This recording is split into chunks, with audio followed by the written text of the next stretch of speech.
What do you think about the offensive spacing? Everybody tries to zone y'all, but how do you think you guys attacked it and played against it? Not very good. I thought we just complicated things. If we just played simple basketball, move it, get the ball, flatten the defense out, get the ball to the baseline, whether the short corner or the corner, it flattened the defense out. But we couldn't quite get there. But you live and you learn. Reason for it? Maybe just fatigue from the schedule. I think it was a little mental fatigue. Not to take anything away from Duke and their game plan and all of that. I thought we were a little bit better at Maryland. We came off of finals, so we had some rest and all of that. But it is what it is. We'll learn from it and we'll get better. Given how the season ended last year, you know who you lost to was Stanford. They're coming to this gym. How do you approach this game with your team, given the fans are certainly going to want revenge, and maybe that's still lingering a little bit in your team's mind as well, given how last year ended? We actually last year really never came up besides if we saw a little bit of the things that we needed to improve on or some of the things that we needed to do well in a film session. I think we're a totally different team than we were last year, certainly from an offensive standpoint and a defensive standpoint. I think we're a little more sharp in what we're doing on both sides of the basketball. We're at home, so that should help. But it's not we want to win because we want to win. If we can do that and people think it's avenging a loss, great. We're just trying to focus on this year. In terms of Bree, we know she had that look at the end. As a coach, how did you help her kind of manage that moment and the emotion of that shot at the end of the game? There's certainly a lot of plays that lead up to the outcome. Yeah. But how did you help her kind of navigate that week that she said she took to kind of process it, to get her in the right headspace, to be the player she is this season? You leave it alone. The more you bring it up, the more they have to replay it in their heads. And it's just separation from the actual, layup that she got. So nothing, I think for those type of plays and experiences, it's about you and how quickly you can get over it. I'm over it. I was over it probably a week after. It is, and then you get to a point where it's, destiny. It wasn't our day. It wasn't our tournament. It wasn't our national championship to get. So the quicker you can turn the page, the quicker you can get on to things that you can control, and that is, winning basketball games the following year. Good hands, Diana. Coach, at this point in the season, with how all the teams that you guys have played and beaten, do you feel like, and you guys are the unanimous number one, do you feel like you guys are the team this season that everyone's gunning for to take down?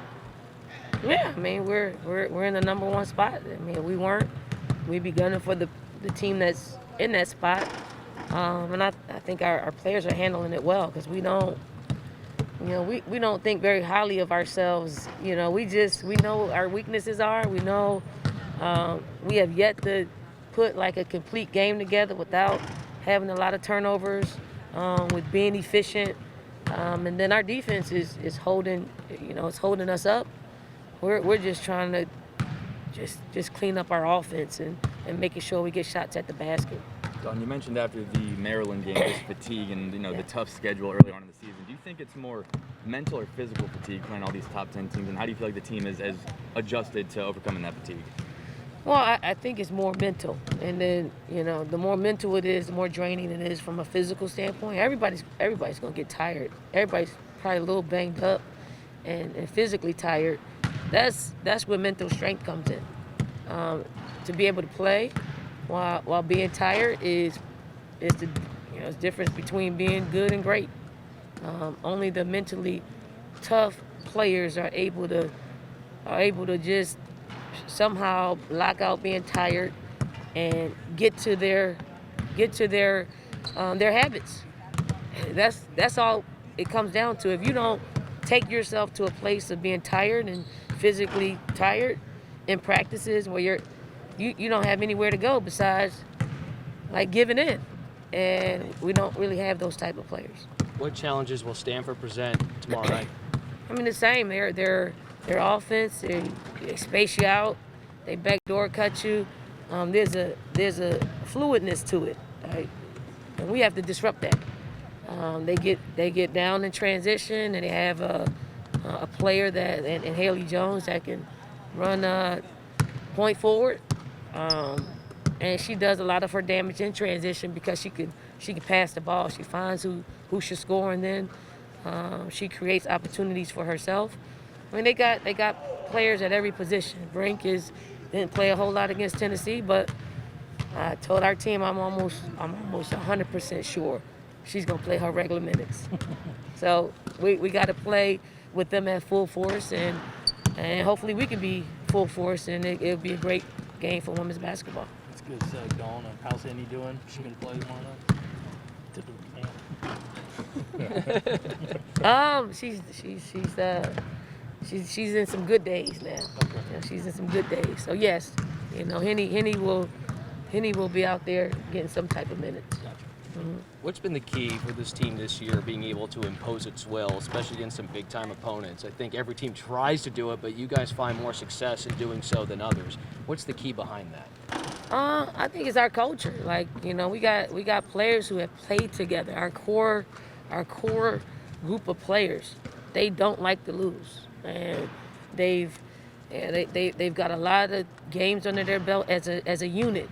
And when you have that, you know, they have a tendency to know when to push, when to pull, who to get the ball to, and we defend, you know, quite well.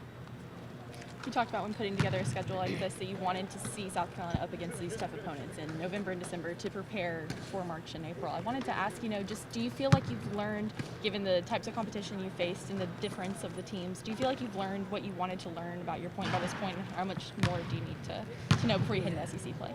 I mean, we were forced to learn some things that, you know, were unforeseen and injuries. You know, I like the fact that we're resilient. I like the fact that we're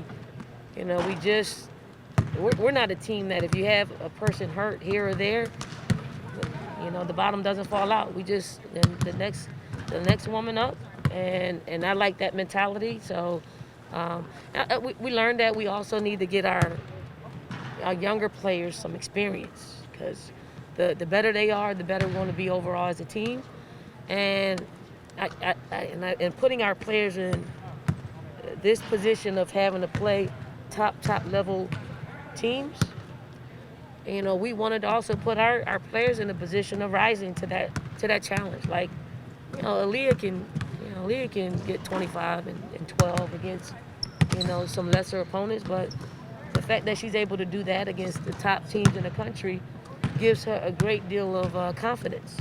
The same with Zaya. Zaya scores a lot of points against top 25. You know, we played well without Henny in some spurts. Now we're able to get her back a little bit. It only strengthens our team. Like, we're going to play LA at that point. You know, she's going to play points. She's going to play the four for us. So we've gotten better in certain areas. I saw you on Twitter yesterday commenting about one of the big games that was going on, just how good this place is right now for women's basketball. How does matchups like the one we saw yesterday between Louisville and UConn, now yours against Stanford, help grow the game and spotlight where this sport is at right now with women's basketball? Yeah, Michigan Baylor was also a good game. Yeah. I mean, it's unfortunate, but it's still not being publicized in a manner of it should. You know, like the top 10 matchups, the top 25 matchups. I don't know if we've ever had this type of year in which everybody's playing everybody that's good. And, you know, we need to just continue to lift up our sport, because people are watching, and a lot of people are watching, and we aren't doing it justice. And so, you know, one tweet at a time, hopefully we'll get there. We'll get to a place where we're appreciated as much as we're appreciated outside of the people who are actually participating in our sport. I like to say this before we go. Obviously, you know, this coronavirus is spiking. I would like to just ask our fans that are coming to the game if they wouldn't mind wearing a mask, So we don't have to change the policies that are in place right now, and we decrease the number of people that are getting sick, and we can continue to play our game because,